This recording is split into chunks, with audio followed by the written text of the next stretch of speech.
As the holidays approach and the weather gets colder, having a place to call home is more important than ever. But for a number of families making the transition from living in a situation with domestic abuse, keeping a roof over their heads was a big uncertainty. News 8's Madeline O'Neill is here now with the story. Mike, New Horizons provides a safe place for victims of domestic violence and their families through a shelter and a transitional housing program. When a big federal grant fell through this year, New Horizons didn't have the money needed to keep families housed in 6 of their 9 apartments. The nonprofit's director knew she had to do her best to make sure she didn't have to tell 6 families they no longer have a home just before the holidays. Ornaments, bells, and wreaths all make for a Merry Christmas.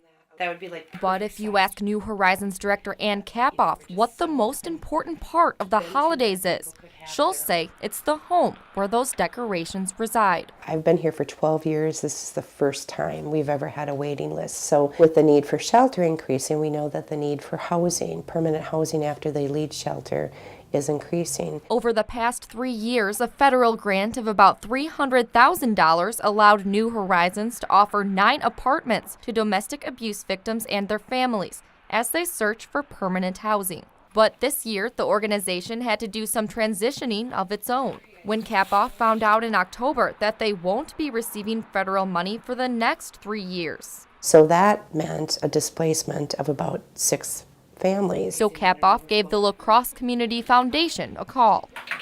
Ann just happened to call at the perfect time. The La Crosse Community Foundation decided to give New Horizons $44,000, enough to keep families in all the apartments for the next 6 months. We're just super glad that they were there to reach out. Otherwise, I would have to tell 6 people before the holidays that they needed to find other housing.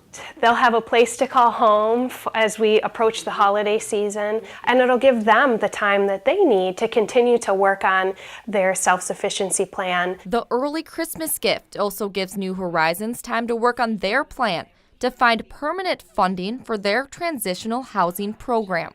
But in the meantime, the 6 families will have homes for the holidays. It means everything. The grant from the La Crosse Community Foundation bought New Horizons 6 months. So in the meantime, they'll be looking for different sources of funding to keep the transitional housing program up and running. Thanks a lot, Madeline. Good to hear. Right now, New Horizons is researching and applying for federal grants to try to find long-term funding for that transitional housing program.